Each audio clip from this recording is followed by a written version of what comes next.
ছেড়ে কোথায় যাবে গো?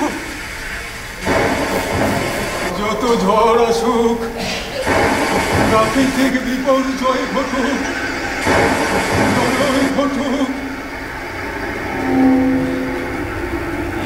তুমি আমাকে ছেড়ে কোথাও যেতে পারবে না। আচ্ছা, তুমি আমাকে চিনতে পারছো না? আমাকে চিনতে পারছো না? আমি গো, আমি রথি, যাকে সোহাগ করে বলতে পাগল একটা।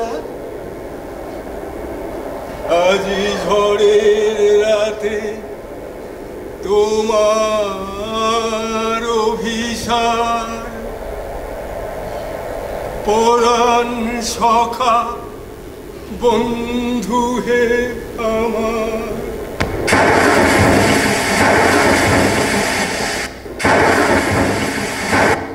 অকাল বর্ষণে মেঘের গর্জন বুঝি এরকমই হয়। আমি তোমার হাত ছেড়েছি না গো, আমি তোমার হাত ছাড়িনি। তুমি থাকলে বলতে মরণ পুরো বয়সে আদি।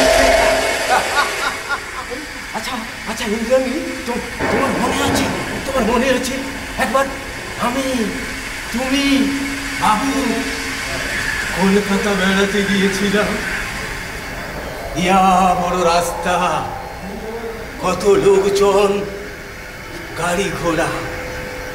তুমি রাস্তা পেরোতে ভয় পাচ্ছিলে।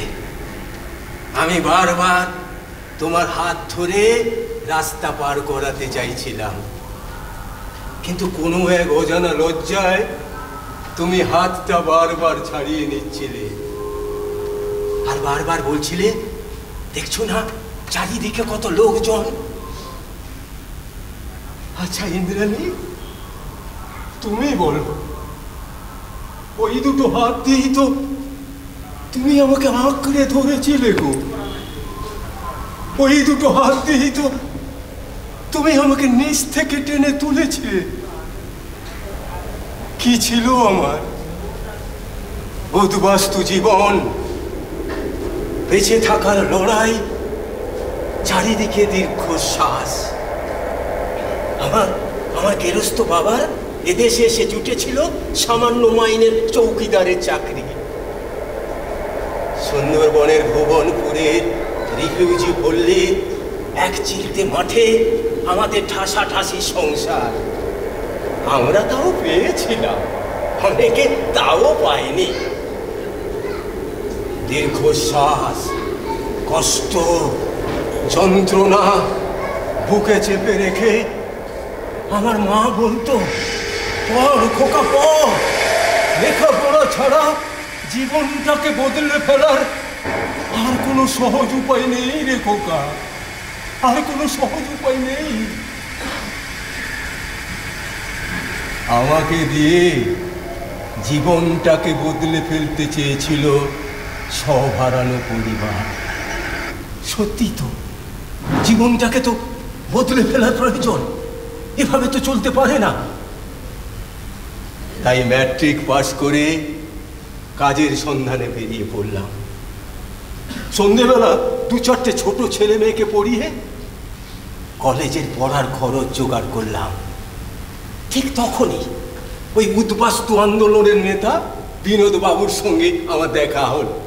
বিনোদবাবু আমাকে ডাকলেন, আমাকে ডেকে বললেন, এই যে খোকা, এই যে শোনো শোনো, তোমার স্কুলে একটা 4th ক্লাসের পোস্ট খালি হয়েছে, তা তুমি যদি করবে মনে করো, আমি হেডমাস্টারকে বলে দেবো। কেন করবো না জেঠামশাই, নিশ্চয়ই করবো। চাকরিটা তো আমার দরকার। না তোমার বাবা তো আমার জমিদারের জামাই, ওনার মান সম্মানে লাগে কিনা সেটা তো ভেবে দেখার দরকার আছে নাকি? মান সম্মান, যেখানে চাকরিটা আমার খুব দরকার সেখানে মান সম্মান। তাহলে শোনো, ওই চাকরি পাওয়ার একটা শর্ত রয়েছে বাবা, লেখাপড়াটা বন্ধ করলে চলবে না, লেখাপড়াটা তোমাকে চালিয়ে যেতেই হবে।